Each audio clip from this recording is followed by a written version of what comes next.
Safaree, you must not be trying to get married or try to make it down this aisle at all, because you're going to invite rich dollaz, the sworn nemesis of your future wife, to the bachelorette party and think that was going to go over well. In the famous words of Remy Ma, are you dumb? Out the coupe at the lot, told him fuck 12, fuck SWAT, busting all the bells out the box. I just hit a lick with the box.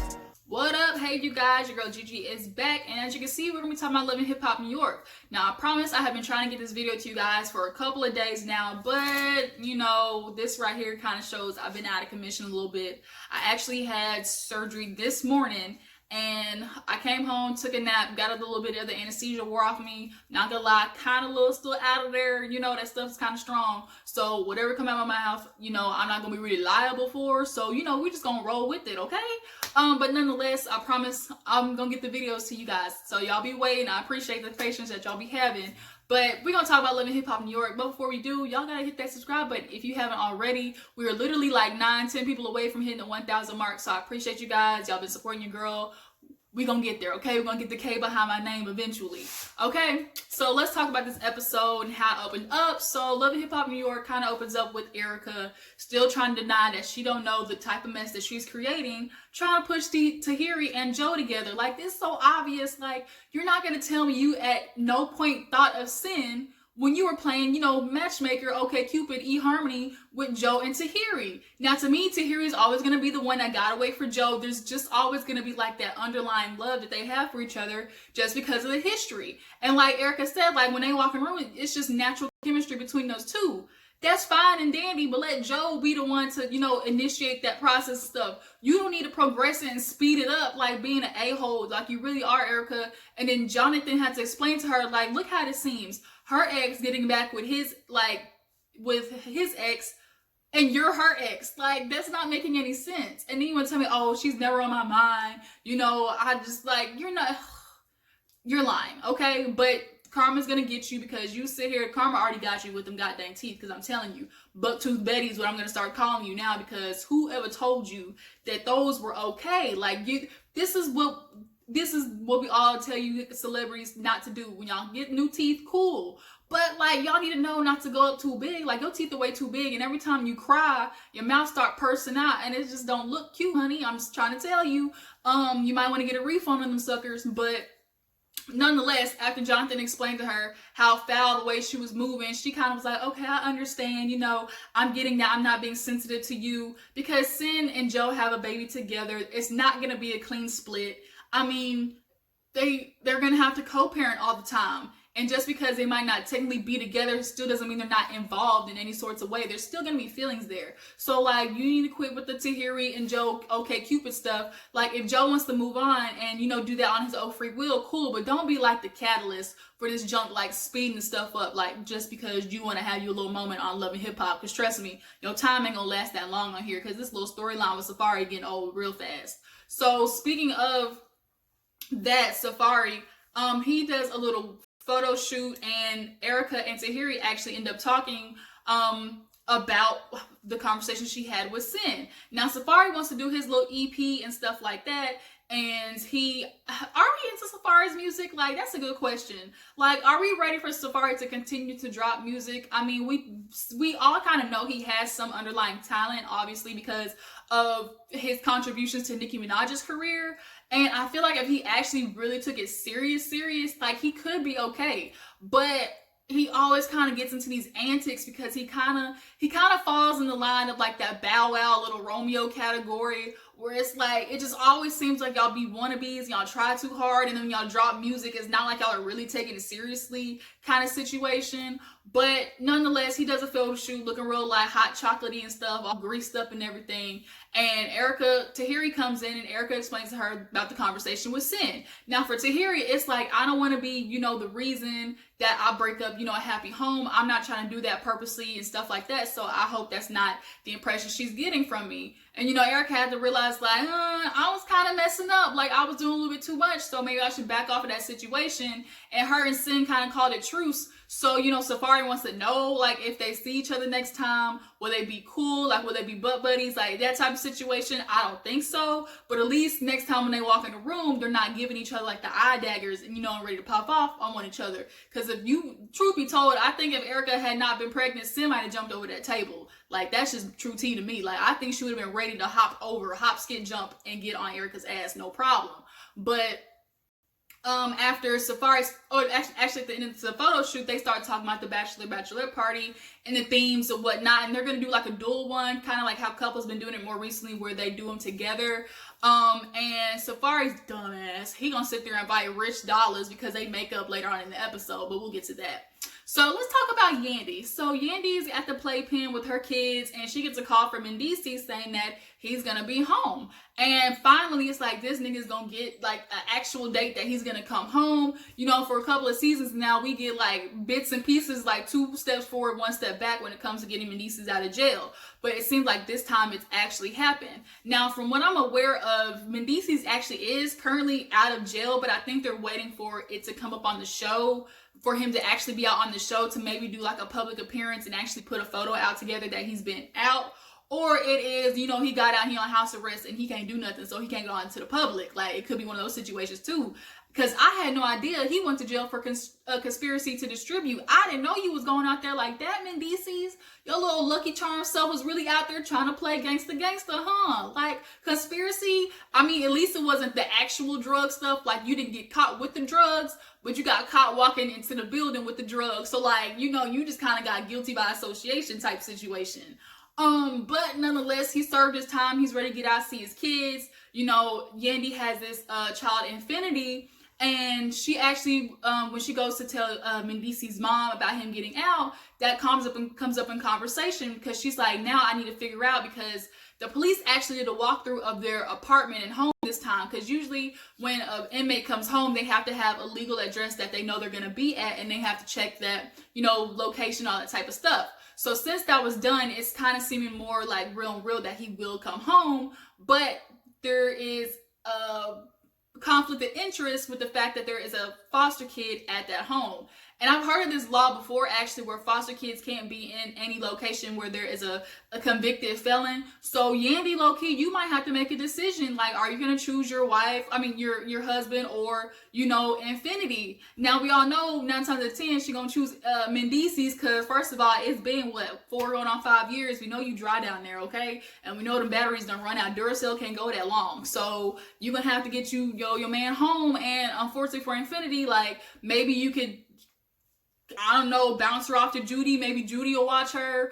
Or, I mean, from my understanding, like, is she still cool with her family? Like, maybe she can go back there. I mean, it's gonna hurt Infinity's feelings for sure, because she got abandonment issues and she's already ran away from Yandy once. So, like, she's gonna feel some type of way. Yandy, if you renege on her, don't be a renegade. Like, don't do that. So I'm gonna need you to figure this out. But I hope you don't have to pick between the two, because that's gonna be, like, a really hard situation. So let's talk about Jeniski. Y'all, I think, like, something about Jeniski, that name is just catchy to me. I actually like it. But I think if she continues, like, she doesn't seem like she's just one of those, like, girls who picked up one day, was like, oh, I love music, so I'm an artist now type girls. I really feel like if she sticks with it, like, she could kind of get, you know, a little name for herself, kind of like around the Rico Nasty type names. Something a little more in the New York area, but if she just has to stick to it. But nonetheless, she has a photo shoot, and Rich Dollaz is facilitating everything for her. She has been, you know, going along with his lead, because she is signed to him exclusively. So Rich Dollaz has a little partner there, whatever, and they talk about how he started the showcase. You know, he thinks she's talented, but he started a little fight with the baby mama, Groupie Slayer, and, you know, she gotta cut all the ghetto stuff out, because she's got a brand to uphold now. So he says to her, well, I invited Phresher over so you can talk about it, and, you know, and tell him, like, you got to do the businesswoman move. You got to let him know, like, I'm working with Rich Dollaz from now on. Now, she definitely wasn't expecting this, but, like, you got to do it, girl, because this is your career on the line. Like, you've been letting Phresher apparently, you know, take a hold of it for a while, and he ain't done nothing. You gave him the steering wheel, and he straight up has been driving y'all in circles for the past 3 months. So Phresher ends up getting there, and you know, she looks at him like, look, man, I gotta let you know, like, I gotta cut business off with you because I'm going with Rich. He's done more for me in a matter of weeks than you've done in months. Like, he's getting me at radio stations. I'm not watching you through the window rap on the mic. You know, I'm doing photo shoots. He's giving me promotion. Now, granted, Rich is most likely doing this for himself because he has yet to pop off an artist. So he's just hoping Jadaski's gonna be the one. But as long as he keeps his junk in his pants, like, he might possibly could do it. But he's always had a Stevie J problem. Him and Stevie got the same problem. They don't know how to leave these females alone and actually pay attention to the music. They get, you know, start thinking with the wrong head and it be over. They don't know how to, like, keep it just strictly business. But Phresher gets offended, all mad and stuff. He feels like Jadaski owes him some loyalty because of all the advice he gave her, you know, in the beginning of her career. Now, homie, advice don't pay the bills. Advice don't get my career going. Advice doesn't get me, you know, a possible Grammy nomination. So you and your advice can go take it on down the street and figure out how the heck you gonna get back in Jen's apartment, because we see that she still got you sleeping at your grandmama's house, okay? So now Jen, he's like, man, y'all gonna regret this. I got a bunch of ladies lined up who want to work with me. You'll pay for this. But he walks out the door and then write his confession, start being like, dang, I was dependent on Jenna to help me get this label up off the ground. So if you depend on this girl to get your label up off the ground, how the hell are you gonna pay for her career? I'm confused, Phresher. Like, you do a lot of this talking and no backing it up. And I'm sure that's probably why Jen continues to have these insecurities with you and go but crazy on you in public, because you've been doing this obviously your whole relationship, been giving her a bunch of empty promises. So now he gotta go and tell his baby mama, groupie slayer, you know, slash project baby, that, you know, that he's done working with Jadaski. So he meets her at the little produce place or whatever, and he thinking like, oh, I'm gonna talk to her, I'm gonna sweeten her up and butter her up, and she gonna let me back in the crib. Little do he know, she already got another problem with him before he even stepped to her. So he talk about Jadaski, how, you know, they lost her. She's like smirking like, like, you did all that for nothing. Like, you ain't even got nothing with her now. So what? And so he's like, man, baby, you know, like, I'm tired of sleeping at grandma's house. Like, I've been sleeping there so long, I might as well pay rent there. This how you know how bad it is between them. She hit him with the, well, nigga, as long as you still paying my rent, I don't care. I was like, not this. You gonna be one of them. You gonna be the baby mama that just, like, continues to just suck the man dry. But I mean, sure, like, that's what a man's supposed to do. I mean, that's the least he can do, is make sure you and your kids have a roof on your head. But dang. But he's like, man, baby, like, you know, let's get over this. And she's like, well, first of all, how about you tell me who Jada is first before we get anywhere? Now, I rewinded it. I saw the little heart attack Phresher had. Like, he was trying to keep it cool, but on the inside, that nigga was sweating so hard. And of course he hit her with the, well, oh, baby, I don't know who she is. Like, I mean, I know her, I worked with her in the past, but, you know, that was it. It's in the past. She's like, well, why is Jada telling me that she gave you $60,000 and that, you know, y'all were working together and you owe her money? And the first thing, obviously, in Jen's mind is, oh, y'all were fucking, like, y'all were having sex. Like, because obviously this man has cheated on her. He's done quite a number on her. And anytime a female gets in his presence, it's like she automatically assumes, like, they're having sex. So she tells him, like, you know how much stuff I put up with you, Phresher? 20 years, 6th grade. This is what you keep doing, all the cheating and lying. So why would I sit there and believe you now? He talking about, baby, man, just let me back in the crib. She's like, you think I'm gonna let you back in the house after this information I got? You better not be lying, all that type of stuff. And it's like, she's kind of pulling, like, to them, they're like the New York version. They're gonna be like the New York version of Lyrica and A1. And we all know how old, like, this is getting between Lyrica and A1, because Lyrica should have been done left A1 while his chasing and infidelities and all that type of stuff like that. And she continues to take him back. And now here you are, Jen, you ain't even married yet. You ain't even got a ring. So why are you sticking around for this nigga to keep telling you he's gonna change and do all this stuff and he never has? So, and then I just can't with her. Like, she gives me a headache. She makes my ass clench. I don't like her at all. She's the type of girl at the club who gets mad for no reason, throws a drink, and wants to start a fight because she got nothing better to do with her time. Like, she's just one of those girls. Like she said, project baby, and you gonna stay in a project baby as long as you keep acting the way you do. So she actually goes to meet Jada, right? And Jada comes with the receipts, papers, files, like she doing taxes, came with the whole manila envelope. And of course, Jen came with, you know, Phresher's train on her, trying to represent her man. Okay.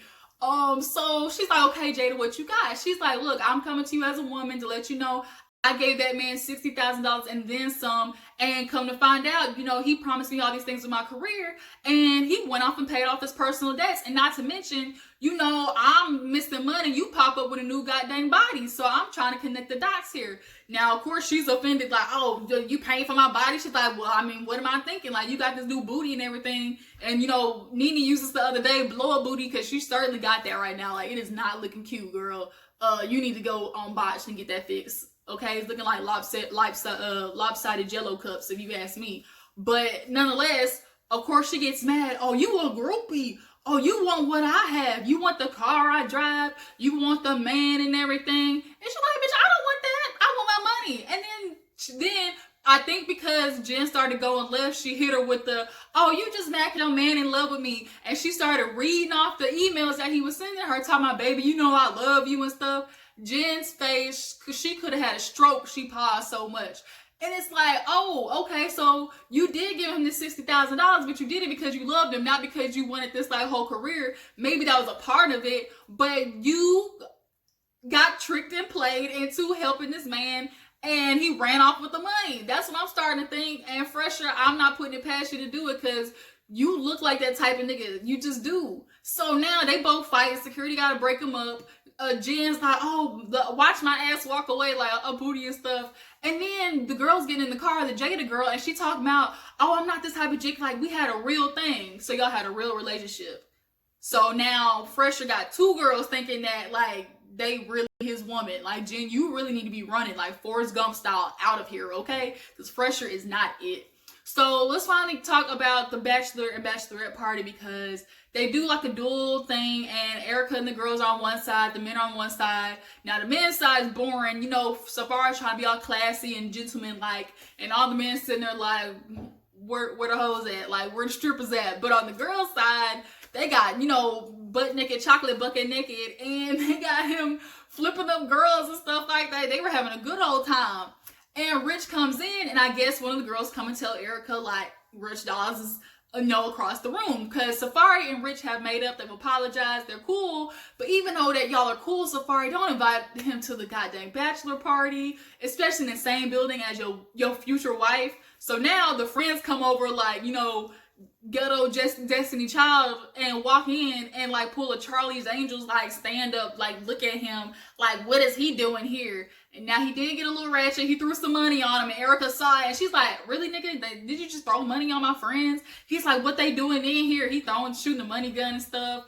And she goes off crying. So Safaree does his, you know, husbandly duties, goes on to check on her, and she's not having it. First of all, she's pregnant. So that's like already, you know, 3 strikes against her, because her hormones are already like out the wazoo. And he's trying to apologize. It's not happening. She's like, you don't even want to be loyal to me? How do you do this to me? You know what that man said about me? Like, Rich Dollaz has done some dirty stuff to Erika Mena, but she's done it to him twofold. So, I mean, they just did it to each other. It's just that Rich Dollaz just said a bunch more like fouled up stuff than Erika did. So he's trying to make up to her. It ain't happening. So Rich Dollaz like, man, I'm gonna head out, dude. You can handle this. And Safaree's like, I don't feel like dealing with this. And he heads out too right after Rich Dollaz leaves. And the girls are stuck there consoling Erika while she's crying. You know, Bucktooth Betty, like her teeth sticking out. Like, I can't stand when she cries, y'all, because it makes her mouth only look that much bigger. It's bad. Like, even like you and Heavenly both screwed up on the veneer section of y'all's, you know, money pockets. But nonetheless, she's not gonna want to marry this man, you know, tomorrow, because he did something stupid like this. And Remy Ma and Papoose in there trying to give black love advice that is clearly falling on deaf ears. So are they gonna make it down the aisle? Who knows? So the preview happens after that for the next episode. Safaree's all mad in his little furs and stuff, thinking he's not gonna make it down the aisle, and Erika is in her dress crying and stuff already. And that's where the episode ends, you guys. So y'all gonna tell me what you thought about the episode. Do we like this Jen and Phresher people? I don't. Do we think that Safaree and Erika are really a true couple, or is this just like some, you know, Mona Scott, you know, hodgepodge stuff that she put together? I think they just got together because it's beneficial for both of them. Granted, I think they got knocked up. They didn't intend to have a baby, but you know what happens. You know, Hennessy get to talking and just shit happens. So like they got a baby right now, so they're gonna have to be in it for the long haul, you know, as far as raising a child. But do I think that this is a real relationship? No. But y'all can tell me down in the comments. Let me know what you think. Don't forget to like, comment, and subscribe, and I'll catch you guys later. Deuces.